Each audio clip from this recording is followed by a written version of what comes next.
What do you know about autism? When I heard the term autism for the first time, I was a young boy.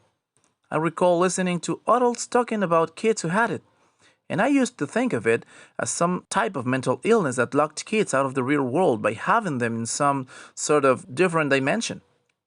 As crazy as it sounds, my absurd misconception about autism, or ASD as it is denominated by the idea, is just one of many mistaken concepts among people who lack awareness of this condition that affects 1 in 54 children. Hi, I am Jess FRIAS, and this is Understand to Educate. In today's show, we have a special guest, Dr. John D. Phillips from the National Dissemination Center for Children with Disabilities, who will explain many important aspects of special concern for parents and educators about autism, and will also list some useful strategies to tackle autism in the classroom. Good evening, Dr. Phillips, and welcome. Hello, Jess. My pleasure to meet you. Doctor, it would be great if you enlightened our understanding about autism. What exactly is it? Well, according to Individuals with Disabilities Education Act, which is the idea, it refers to a developmental disability significantly affecting verbal and nonverbal communication and social interaction, which is generally evident before the individual is 3 years old. Without an appropriate treatment from teachers in the classroom, this condition might affect a child's educational performance. Okay, however, many people might think that students with autism must attend the special classroom that provides a better environment for their learning. But is this always the case? I mean, should students with autism be separated from regular classes in the general education system? No, not at all. There are many students with autism who have had successful academic experiences in school and higher education. In fact, some of the most brilliant minds in the world's history are told to have been autistic, and you'll see they stood out in different areas. Then why is it so hard for many educators to understand or to deal with these cases in their classrooms? Awareness, I would say. Indeed. See, many people mistake autism by any other mental illness, and they end up thinking that these children will lack capacity to perform complex tasks in the classroom. But it's just as simple as thinking about autism spectrum as a different kind of mental process. Mental process? Yes, think about a PlayStation and an Xbox. They both are fantastic game consoles, aren't they? But if you try to put a PlayStation disc into the Xbox, it won't work, and vice versa. So imagine that we are PlayStation and people with autism are Xboxes. We both can process the same information, but as I said, with a totally different mental process. What are the probabilities for teachers to have students with autism in their classrooms? The Centers of Disease Control estimates that approximately 1 in 54 children have been identified with ASD, which is a short name for autism spectrum disorder. Are there any characteristic behavior patterns in these children that teachers may observe or identify? Yes, there are, and they usually fall into 3 major areas: social interaction, behavior, and communication. For instance, a child with ASD might present an unusual fixation with round toys. Sometimes they can't focus on a task if they haven't completed a previous one. So yes, they experience difficulty in multitasking activities in class. Now, disruptive behavior is also usual when they feel interrupted in the middle of a routine or schedule. Another remarkable feature is their unusual communication habits, like not talking at all for a long time or repeating certain phrases.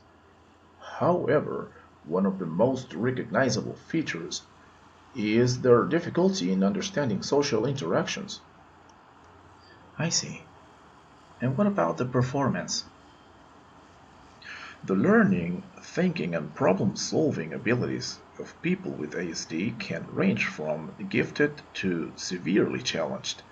And due to the aforementioned traits, educating a student with autism proves challenging. Teachers are likely to observe trouble following directions and disinterest. What other barriers do students with autism or ASD face in a general classroom setting? Well, besides the issues I already mentioned, there are some other challenges they have to deal with, which in many cases constitute a real stumbling block in their path towards academic success. Let me share with you two testimonies from people who have struggled with the usual situations for autistic students. Main problem with living autistic in today's society is that the world just isn't built for us.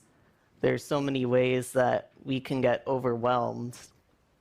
For example, the thing that makes me overwhelmed all the time is loud noises, which means I never crank up my music really loud, and I usually am not a fan of large parties. But other people on the spectrum might get overwhelmed with things like bright lights or strong smells or gooey textures that all have the potential to create anxiety. Think about all of the social gatherings you've been to in the past. Was there loud music playing? Were there really bright lights? Were there lots of different food smells going on at the same time? Were there lots of conversations happening all at once? Those things may not have bothered you guys, but for someone with autism, they can be quite overwhelming. I struggle with school, and that's not uncommon. But I also can't stand direct sunlight or bright white rooms. This time last year, I was getting migraines 3 times a week, and even when I stopped getting them 3 times a week, I kept saying I did. I can't follow vague instructions, which means that clean your room or make dinner doesn't really work with me. And I can't cope with changes in routine or unplanned events. They are my nightmare. I don't like heat, or cold, or foods I don't know, or textures I don't like. I cannot start things, and when I do, I tend to stop them. I don't like large crowds or parties, and I cannot stop thinking about music. These and more are those challenges students with ASD encounter in their classroom settings every day. Nothing teachers can't deal with through a well-prepared lesson plan that includes differentiated instruction and other classroom accommodations, right? I couldn't agree more. You know, making these accommodations in setting and style is not difficult for teachers who follow established best practices for all students.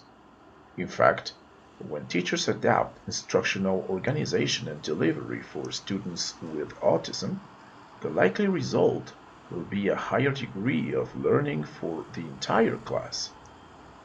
It does sound a lot like the universal design for learning approach, doesn't it? Well, that is correct, Jess. It's exactly what I'm talking about. In fact, the earlier teachers adapt their teaching styles and strategies to the UDO, the more prepared and confident they will feel by the time they have students with autism or any other special conditions in their classrooms. Please, Dr. Phillips, tell us more about those strategies. Let's talk about the visuals first. Visual supports and strategies are used to help autistic children improve their skills in processing information, understanding and using language, and understanding and interacting with their physical and social environments. They give children visual information that they can look at as many times as they need to. They also can reduce their feelings of anxiety, as well as help with behavior like severe tantrums and repetitive questioning. Visual materials can be objects, drawings, or pictures on electronic devices. These represent each step of a routine or each activity. Maybe you would like to use visual aids to play the emotion game. It can help children learn how to recognize different emotions in themselves and others. Cut out each picture with scissors and shuffle them in a deck. Then go through each card and see if your student can recognize the emotion without looking at the word. If they get stuck, that's okay. Just show them the word and give them context for the emotion shown. If the card is embarrassed, for example, you could say, when a person is embarrassed, they might feel like they have done something silly or wrong on accident. Give directions one step at a time, utilizing various cues to emphasize instructions.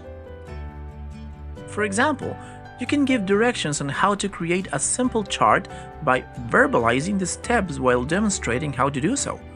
Do each step individually, with students imitating each step. Do not move on to the next steps until each is mastered. Keep a healthy, productive relationship with children's parents. They are a great source of valuable information about your students. The teacher should collaborate with the parents at every step, and the parents should be instrumental in choosing the goals and skills they would like to work on with their child. Oh, and one more thing. Always keep your classroom tidy and deodorized. Students with autism might be too sensitive to messy spaces and strong smells. You might also want to keep your classroom decoration to a minimum. And always think about new, creative ways to make all of your students' experience in the classroom unforgettable every day. This was Understand to Educate. Thank you for watching.